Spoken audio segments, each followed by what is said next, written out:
गर्मियों के दिन थे। भोला के खेत में इस बार तरबूज, खरबूजे और ककड़ियों की धूम थी। जानवरों से खेत की रक्षा के लिए उसने खेत के किनारे एक झोपड़ी डाल दी थी और रात के समय उसी झोपड़ी में सोने लगा। एक रात पड़ोस के गांव में कठपुतलियों का नाच हो रहा था। भोला को नाच देखने की इच्छा हुई, लेकिन जाए तो कैसे? खेत पर किसी के न होने से गीदड़ और दूसरे जानवर खेत को चर जाएंगे। वो सोच ही रहा था कि जटाजुट धारी एक बाबाजी उसे झोपड़ी की तरफ आते दिखाई दिए। देखकर भोला खुशी से उछल पड़ा।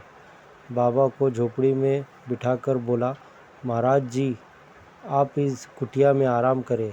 तरबूज और खरबूजों से खेत भरा पड़ा है। पेट भर उनका सेवन कीजिए और कोई गीदड़ खेत में आए तो उसे भगा दे। आधी रात के बाद मैं भी वापस लौट आऊँगा। महाराज जी को क्या चाहिए था? बोले, खुशी से जाओ, बाबा जी सब देख लेंगे। भोला के चले जाने पर बाबा जी खेत में घुस चुन चुन कर मीठे तरबूज खरबूजे ले आए। पेट भर खाने के बाद चिलम बनाई और झोपड़ी के अंदर खाट पर जा बैठे। घास फूस की वो झोपड़ी अधिक ऊंची न थी। तिनके लटक कर खाट को छू रहे थे। उसके पास ही घास का एक बड़ा ढेर लगा था। खरबूजों की मिठास और खुशबू ने बाबा जी को मस्त बना दिया। मस्ती में आकर चिलम के ऊपर आग रखी और जोर से दम लगाया कि हाथ भर लंबी जोत ऊपर लपक उठी। तिनकों ने तुरंत आग पकड़ ली और देखते देखते धू धू कर झोपड़ी जल उठी। बाबा जी कूद कर बाहर आना चाहते थे कि अपनी ही धोती से उलझकर गिर पड़े और आग की लपेटों में जलकर भस्म हो गए। गांव वालों ने जब घास के ढेर से निकलती हुई लपटों को देखा तो खेत की तरफ दौड़े आए। भोला को आवाज़ लगाई, उसका कहीं पता न था। सबके होश उड़ गए, शायद वह भी झोपड़ी के साथ जल गया है।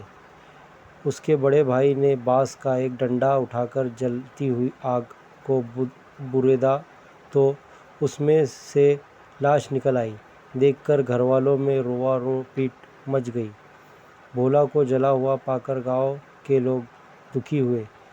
उसके माता पिता भाई बहन छाती पीट पीट कर रोने लगे। फिर तो भोला का अंतिम संस्कार करने के बाद ही वे घर लौटे। रात के तीसरे पहर भोला जब खेत पर आया तो देखा झोपड़ी राख बन गई है। घास का ढेर फूक चुका है। उसे बाबाजी पर बड़ा क्रोध आया। कमबख्त खरबूजे भी खा गया और जाते जाते झोपड़ी में आग भी लगा दी। घर के लोग अब क्या कहेंगे? सोचता हुआ वह गांव की ओर चल पड़ा।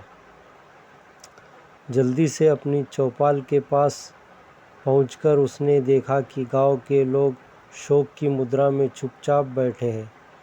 बीच में हुक्का पड़ा है और लोगों की आंखें आंसुओं से भीगी हुई है। वो समझ न सका कि लोग क्यों मौन बैठे हैं।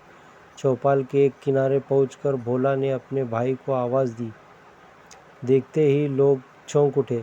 एक ने चिलम उठाकर उस पर दे मारी। भोला कपड़े झाड़ने लगा। भूत भूत कहते हुए लोग भोला और लाठियों लेकर उसके पीछे दौड़ पड़े। मारो मारो, भूत आ गया। लोगों को अपने पीछे भागता देख भोला तीतर की चाल हो गया। भागकर अपनी जान बचाई। वह समझ न सका कि लोग अब क्यों उसे खदेड़ रहे हैं। जाकर अपने खेत के पास बैठ गया। सूरज उगने के साथ ही गांव का एक धोबी घाट की तरफ जा रहा था कि खेत के पास भोला नजर आया। उसे देखकर भोला उठकर उसकी ओर चल पड़ा। वो धोबी से पूछना चाहता था कि आखिर क्या बात है, गांव के लोग उससे इतना नाराज़ क्यों है। भोला को अपनी तरफ आते देख धोबी ने अपनी गठरी वही डाल दी और भूत भूत कहता हुआ गांव की ओर भागा। भोला सोच में पड़ गया, आखिर बात क्या है, लोगों ने उसे क्यों भूत बना दिया है। तभी उसने देखा कि गांव के लोग भाला, लाठियाँ और जलती हुई लकड़ियाँ लेकर धोबी के साथ उस और बड़े आ रहे हैं। देख कर वह अरहर के खेत में घुस गया। कहीं किसी के भाला फेंक मारा तो मुफ्त में जान गंवानी पड़ेगी। मूर्खों ने जिंदा आदमी को भूत बना दिया है। सोचने लगा, रात को ही यहाँ से निकलूँगा और जब भैया चौपाल में अकेले होंगे तभी उन्हें बताऊँगा कि मैं भूत नहीं हूँ। जब रात के लगभग 10 बजे गए तो भोला डरते डरते गांव में पहुँचा, कोई देख न ले। छिपता छिपाता वो चौपाल के किनारे नीम की आड़ में खड़ा हो गया। मौका पाते ही भैया से बोला, भैया डरना नहीं, मैं भूत नहीं हूँ। सुनते ही भैया इतनी ज़ोर से चीखा कि वही गांव वालों ने नींद खुल गई। लोग आकर इकट्ठे हो गए। देखकर भोला डर गया, सोचा भागने में ही भलाई है। वह तेज़ी से भाग खड़ा हुआ। गांव के कुत्तों ने दूर तक उसका पीछा किया, किंतु अरहर के खेत में घुस जाने के कारण उसकी जान बच गई। पूरे गांव में दहशत छा गई। लोग परेशान हो उठे। कमबख्त स्वयं तो मरा, दूसरों के लिए मुसीबत बन गया है।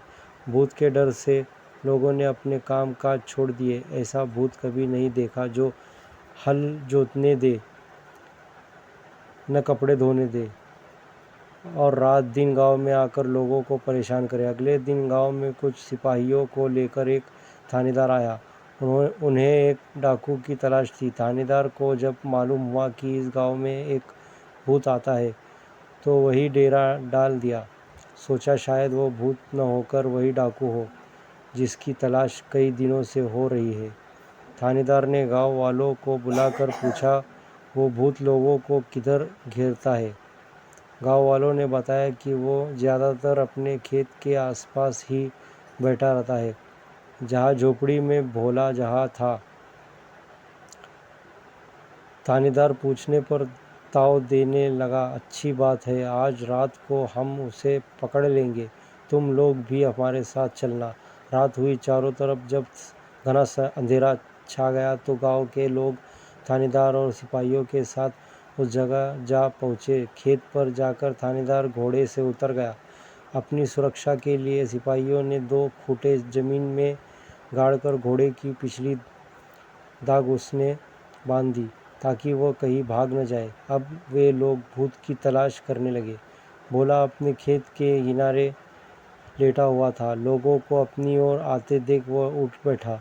सोचा, पता नहीं अब कौन सी आफत आएगी। जी मैं आया अरहर के खेत में जा छिपे। लेकिन उसने ऐसा नहीं किया। कब तक लोगों से छिप कर अपनी जान जोखम में डालकर रखना था है। इससे अच्छा कि खुलकर सामने जाया जाए। उठकर खड़ा हुआ और ज़ोर ज़ोर से चिल्लाता हुआ उनकी ओर दौड़ा, लो मुझे मार डालो, मैं भूत हूँ, जिंदा भूत, आओ मुझे पकड़ लो, पकड़ो पकड़ो। अंधेरी रात में भोला की आवाज़ दूर दूर गूंज उठी। सुना तो गांव वालों की हिम्मत टूट गई। वे भाला, लाठियाँ और मशाल वही छोड़कर भाग खड़े हुए। सिपाहियों में भगदड़ मच गई। थानेदार कूद घोड़े पर जा सवार हुआ। घोड़े को एड़ लगाई किंतु उछल उछल कर वही रह जाता। देखकर थानेदार की गिग्गी बन गई। वो समझा कि भूत ने उसके पिछले पाँव जकड़ लिए हैं, उसके कारण घोड़ा भागने में असमर्थ है। थानेदार वही बेहोश हो गया। अगले दिन गांव में खबर फैल गई कि भूत ने कमाल ही कर दिया, थानेदार के घोड़े तक को पकड़ लिया है। अब उससे छुटकारा पाने का एक ही उपाय है कि उसकी मनौती की जाए। 13वीं करने के बाद प्रेत आत्माएं शांत हो जाती है। शाम को सारे गांव वालों ने मनौती की टोकरी भर मिठाइयाँ खेत में रख आए। भोला उस समय अरहर के खेत में छिपा सुन रहा था। उसका भाई हाथ जोड़कर जोर शोर से कह रहा था, भैया तू चला गया लेकिन इस गांव के लोगों को माफ़ कर दे। इन लोगों ने तेरा क्या बिगाड़ा है कि तू इन्हें दुख दे रहा है। 13वीं के दिन हम लोग मिलकर तेरी पूजा करेंगे। तुझे जो चाहिए वो बता दे, लेकिन हमारा पीछा छोड़ दे। भोला इन सब बातों से परेशान हो चुका था। उसने सोचा, क्यों न 13वीं के दिन भी वहाँ पहुँच जाकर देखूँगा कि कौन कौन 13वीं में आया है। जो मेहमान उस दिन नहीं आएगा उसी के घर जाकर अपनी विपद सुनाऊँगा। उसे बताऊँगा कि मैं भोला हूँ, मैं मरा नहीं हूँ, मेरी जगह एक बाबा जी उस झोपड़ी में जल गए थे। 13वीं के पहले आधी रात के बाद भोला चौपाले के घने नीम पर जा चढ़ा।